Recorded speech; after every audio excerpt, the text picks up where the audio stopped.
says, so they are no longer two, he says, but one. Therefore, what God joins together, let no man put asunder. In my book out there on singleness, make sure I get a copy. Everyone, I bought enough for everybody, I think. Make sure I get a copy. I do a whole chapter on who God marries. Because God doesn't marry everybody. Look at that verse. Whom means there's a distinction somewhere.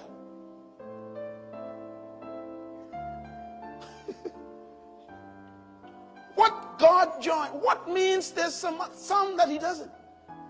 Sometimes it's better for people to go downtown to the registrar and get married. They come down the aisle in a church and they are defects. And they want the pastor to work a miracle. You know the brother ain't saved, but you 50 and you scared.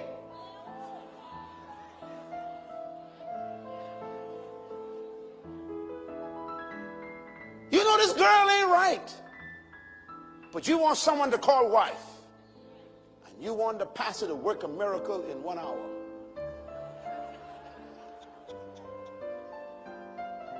Write this down. If he doesn't change to get you, he won't change to keep you.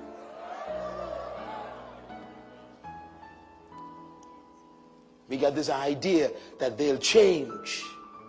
Well, you already compromised. Why should they change? You've lowered your standards. You've reduced your value. Why should I change to keep you if I got you with my low value? Very important. Watch Jesus now. Verse 9. Anyone who divorces his wife except for marital unfaithfulness and marries another woman commits adultery. I don't want to get into that, but that's a deep one. Oh, I need to come back and teach on just that, because that is so difficult in the church today. Verse 10, the disciples said to him, watch the disciples now, this verse 10 is interesting. The disciples said to him, if that is the situation between a man and a woman and his wife, it is better not to marry. That's in the Bible. See, the disciples understood what he said, and you don't. Let me give you a hint of what he said, because some of you still need to hear this. He said, he said there's only one reason why God in heaven allows divorce. Only one.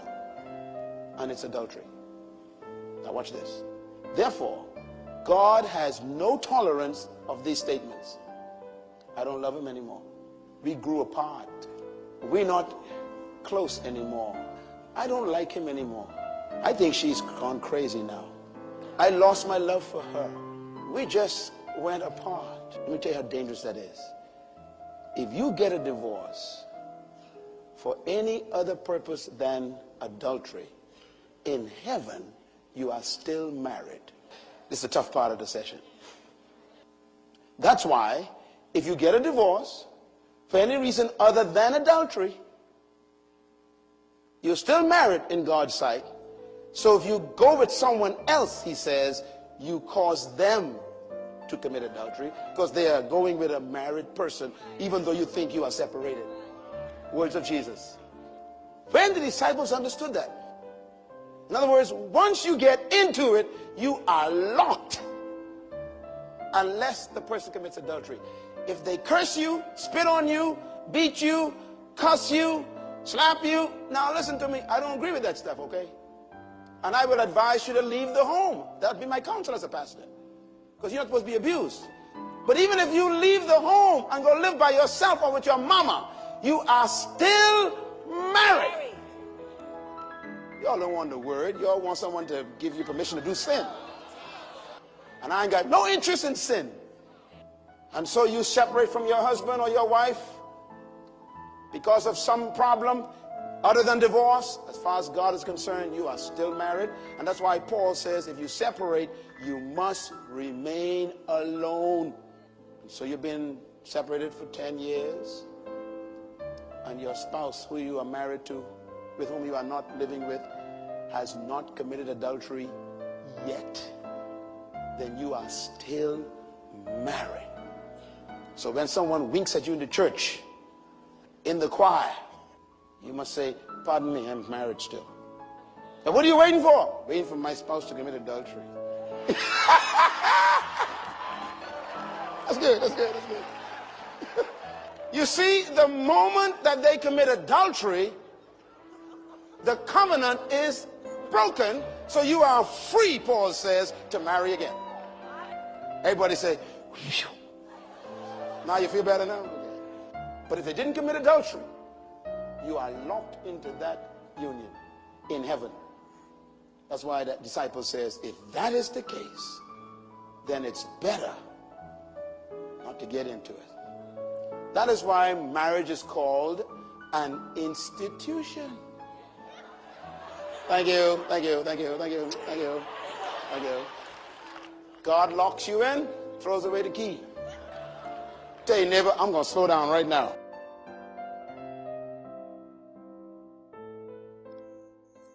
Hi, thank you so much for watching. Please remember you can support our work on our Patreon page and you get access to exclusive content and full videos. And please hit that subscribe button if you haven't done so and click the notification bell to be the first to receive newer content. Please don't forget to like and share this video with your friends to be a blessing to them.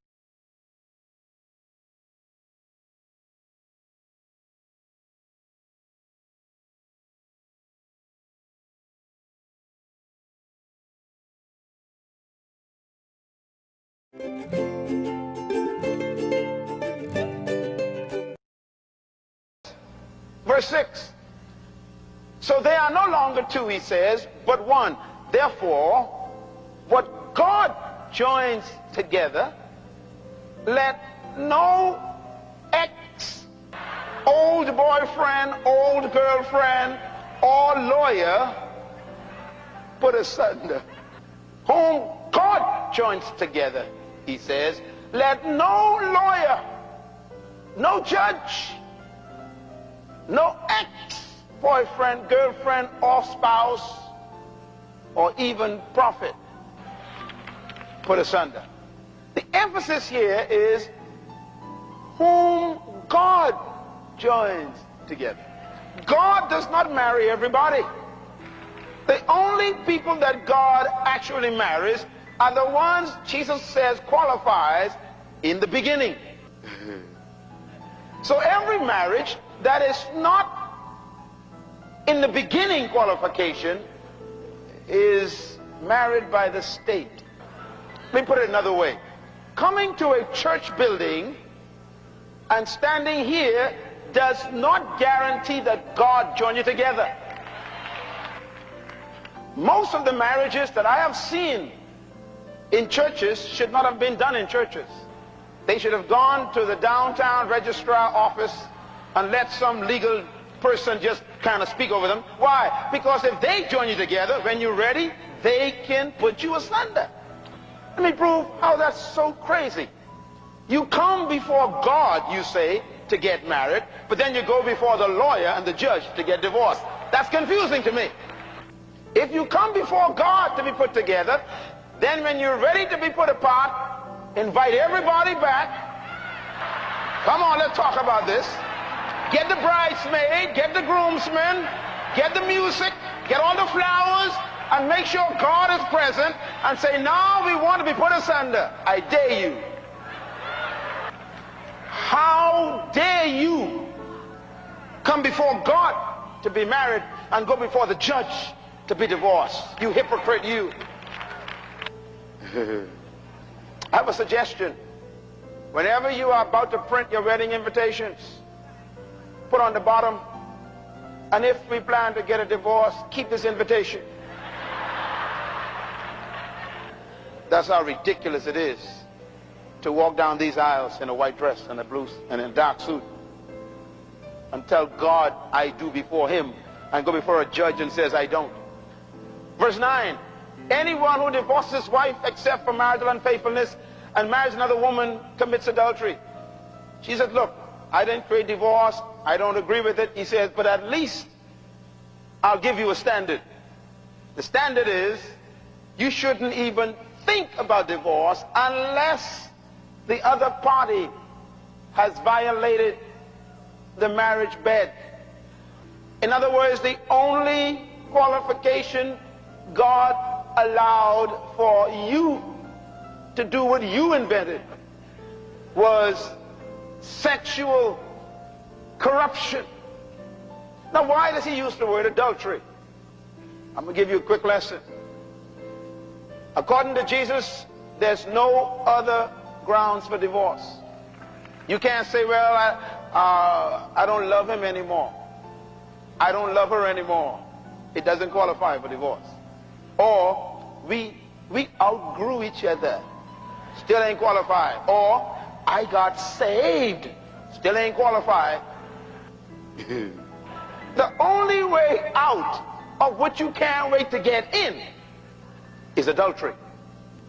That means that right now in heaven, God have a lot of people already and still married who are already divorced on earth. They're still married in heaven. God said, no, they ain't qualified, so they're married. That's why they keep committing adultery over and over again with other people, because as far as heaven is concerned, you are still married. Let me give you another challenge. If you get married, listen carefully, this is scriptural standard now, not religious standard. Because religion, you know, they make their own standard. Christianity is a religion, it makes its own standard. I'm talking about the Bible now, the kingdom.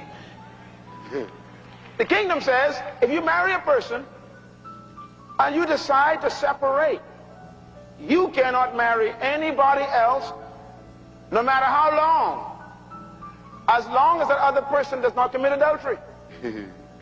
So a lawyer and a judge cannot destroy a marriage in God's kingdom.